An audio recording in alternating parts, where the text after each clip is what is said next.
Olá pessoal, a aula de hoje tem como enfoque tratar do tema resolução de problemas. Para isso, usaremos a metodologia do pai da resolução de problemas, o matemático Jorge Polya. Deixar bem definidas as etapas de resolução nos ajudará a resolver qualquer tipo de problema.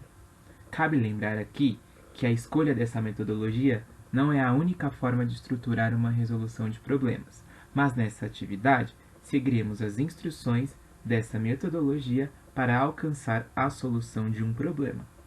Ainda, lembremos também que essas etapas nos ajudará na organização e interpretação das ideias expostas em um problema, facilitando sua solução. Seguindo, dividiremos a nossa aula em duas partes. Na primeira parte, definiremos as etapas de resolução de problemas segundo a metodologia de Polya. E na segunda parte, colocaremos a mão em massa, elaborando a solução de um exercício baseando-se na metodologia vista na primeira parte da aula. Polya estruturou sua metodologia em 4 principais propostas. São elas: a primeira, compreender o problema; a segunda, elaborar uma estratégia de resolução para esse problema; a terceira, executar essa estratégia de resolução; e, por fim, é um momento de reflexão, um momento de revisão. Nós faremos uma retrospectiva em todas as outras etapas anteriores. Vamos começar falando um pouco da primeira etapa de resolução. Antes de iniciarmos a resolução de qualquer problema, precisamos compreendê-lo. Para isso, é necessário que lemos atentamente este problema e, em seguida, grifemos os dados que são relevantes ao enunciado do problema. Após fazer isso, é interessante pensarmos nas seguintes perguntas: entendi todas as palavras utilizadas no texto desse problema? O que o problema pede? Ou seja, qual é a pergunta-chave dele? O que se quer resolver no problema? Consigo reformular o problema com minhas palavras? E, por fim, o problema apresenta informações suficientes para que eu possa encontrar a solução? Dada essa etapa, partimos para a segunda. A segunda etapa consiste em elaborar uma estratégia de resolução de problema. Assim, antes de iniciarmos a resolução de qualquer problema, sabemos que há várias maneiras de resolver um problema. Assim, é importante elaborarmos um plano de ação para resolver este problema e então fazermos uma conexão entre os dados do problema e o que ele pede. Muitas vezes, chegamos a uma sentença matemática, isto é, uma linguagem matemática partindo da linguagem usual. Agora, nós paremos um momentinho para fazer uma segunda reflexão dessa aula, que são as seguintes perguntas: será que eu já resolvi um problema como este antes? Será que me lembro de um problema semelhante que pode me ajudar a resolver este? É possível colocar as informações numa tabela e depois fazer um gráfico ou um diagrama? É possível resolver o problema por partes? E, por fim, é possível traçar um ou vários caminhos para resolver o problema? Então, pessoal, após essa segunda reflexão, precisamos elaborar um plano para resolvermos o problema. Podem ser traçados vários planos ou estratégias, que levarão à solução do problema por vários caminhos. Escolha a que for melhor para você, mas lembre-se de uma coisa: para essa etapa, é importante organizar todos os dados, seja ele por tópicos, por tabelas ou por gráficos. Agora falaremos um pouco da terceira etapa dessa metodologia, que é a de executar a estratégia planejada na etapa anterior, certo? Procure registrar de forma clara e objetiva sua estratégia, deixando evidente para o leitor como você pensou. Assim, se você elaborou um plano adequado, essa etapa tende a ser a mais fácil. persista com o plano que você definiu, efetuando todos os cálculos matemáticos e executando todas as estratégias necessárias. Caso não tenha obtido um resultado, mude a estratégia ou o seu plano e tente novamente.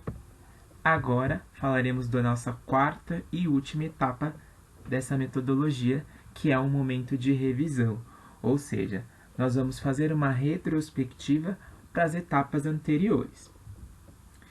Esse é um momento muito importante, pois repassaremos todo o problema. Como encaminhamos nossa estratégia de solução, como efetuamos os cálculos, enfim, todo o caminho trilhado para obter a solução.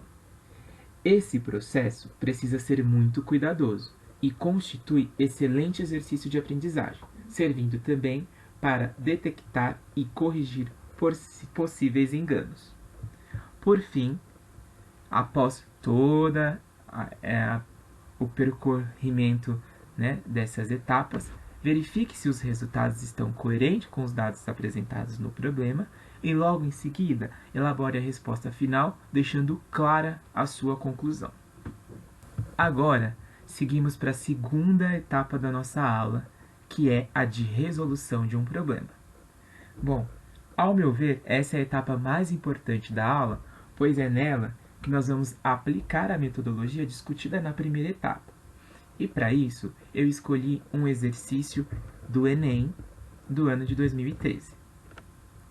Então vamos seguir com a primeira etapa, que é a de ler o enunciado dessa questão, que diz o seguinte: a Secretaria de Saúde de um município avalia um programa que disponibiliza para cada aluno de uma escola municipal uma bicicleta, que deve ser usada no trajeto de ida e volta entre sua casa e a escola.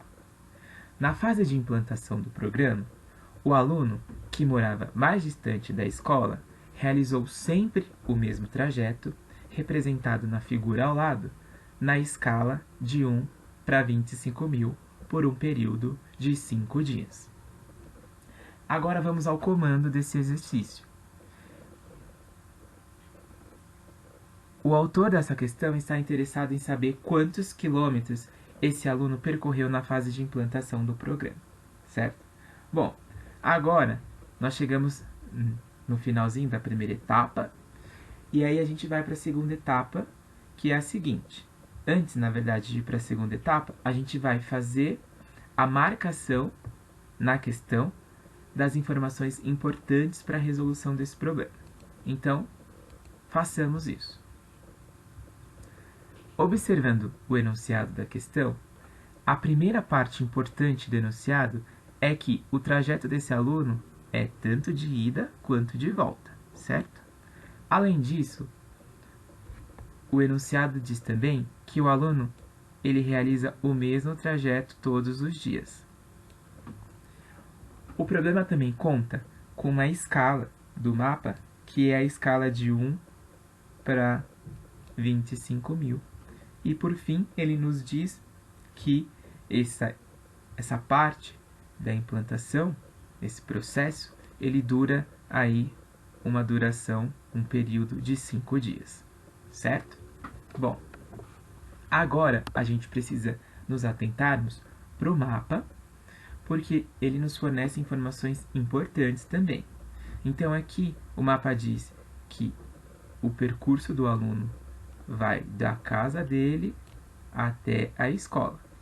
E aí isso é determinado por uns quadrinhos e a gente precisa fazer a contagem desses quadrinhos para saber quanto que isso representa no mapa em centímetros, dado que a escala do mapa é em centímetros. Então vamos lá. 1, 2, 3, 4, 5, 6, 7, 8, 9, 10, 11, 12, 13, 14, 15 e 16. Ou seja, esse aluno percorreu no mapa, 16 centímetros, certo? Bom, agora, seguindo nossa resolução, nós vamos para a segunda etapa. Mas antes de falar qual é a estratégia de resolução para esse exercício, vamos colocar aqui no canto superior direito as informações grifadas anteriormente, na primeira etapa, que são essas daqui, certo? Bom, Vamos lá. Eu já pensei numa estratégia para resolver o nosso problema e agora a gente vai para a terceira etapa, que é a etapa de executar a resolução deste problema, certo? Eu dividi a minha estratégia em 3 principais partes. A primeira parte é, eu estou interessado em descobrir qual que é a distância percorrida em centímetros por esse aluno apenas no trajeto de ida. Então, para isso, a gente vai contar com a ajuda da escala, que nos diz o quê? A escala, assim, todas as escalas de forma geral, ela representa uma razão entre o numerador, que representa a unidade do mapa, e o numerador, que me representa a realidade, certo? Bom, então, usando essa informação, eu tenho que no meu mapa, eu tenho a informação de 16 centímetros. E eu estou interessado em saber a informação Dzinha, que é quanto esses 16 centímetros me refere à realidade. Multiplicando essa igualdade em cruz, eu chego que D vezes 1 é igual a 16 vezes 25 mil. Ou seja, D é igual a 400 mil centímetros. Né? Então, essa é a distância percorrida na realidade pelo aluno em centímetros. Mas note que a gente está interessado em saber quanto ele percorreu em quilômetros, não em centímetros. Então, para isso, a gente segue para a segunda parte da resolução desse problema, que é a de transformar a unidade de medida centímetros para quilômetros, certo? Bom, a gente sabe que 1 quilômetro equivale a 1000 metros. Sabemos também que 1 metro equivale a 100 centímetros. Por isso, a gente conclui que 1 quilômetro é igual a 1000 vezes 100. Isso nos resulta 100 mil centímetros, certo? Mas por que eu fiz isso? Porque na etapa anterior da nossa resolução, a gente descobriu que o desenho é dado em 400 mil. Então, se eu pegar toda essa linha aqui e multiplicar ela por 4, eu tenho que a distância percorrida pelo meu aluno é 4 quilômetros, pois 1000 vezes 4 é 400 mil. 100 mil vezes 4 é 400 mil centímetros, certo? Bom, então chegamos ao final dessa segunda etapa, que é a descoberta do trajeto de ida desse aluno em quilômetros. Agora vamos para a etapa final da resolução desse problema, que é saber quanto ele percorreu nos 5 dias e quanto foi o trajeto total desse aluno, tanto de ida quanto de volta. Então a gente sabe que na ida, em um dia, ele percorreu 4 quilômetros. Se eu estou interessado em saber quanto ele percorreu em 5 dias, basta multiplicar toda essa linha por 5, e aí eu vou obter que em 5 dias ele percorreu 20 quilômetros, porque 4 vezes 5 é 20. Então, esses 20 quilômetros representam quanto ele percorreu na ida. A gente sabe também que tanto o trajeto da ida quanto o trajeto da volta é o mesmo. Então, se ele percorreu 20 km na ida, ele vai percorrer 20 km na volta. E, assim, se a gente somar os 20 km da ida com os 20 km da volta, a gente conclui que esse aluno percorreu em todo o projeto de implantação, né, desse programa 40 km. E isso nos dá a alternativa E de este problema está solucionado.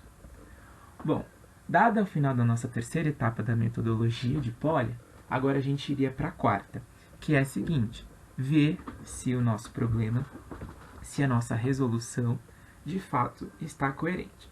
Mas como vocês podem ver no meu slide, eu deixei bem claro todas as etapas de resolução e os meus cálculos também. Então, acreditem, de fato é esta a resposta do problema, certo? Bom, essas foram as referências que eu usei para preparar essa aula e eu espero vê-los, né, em uma próxima aula e dizer para vocês que essa não é a única forma de se resolver um problema, né, e nem de se estruturar. Existem outras formas também, mas eu achei interessante passar essa metodologia de Polya porque eu acredito que ela é muito eficiente. Espero que vocês tenham gostado. Eu agradeço de todos. Muito obrigado. Até a próxima.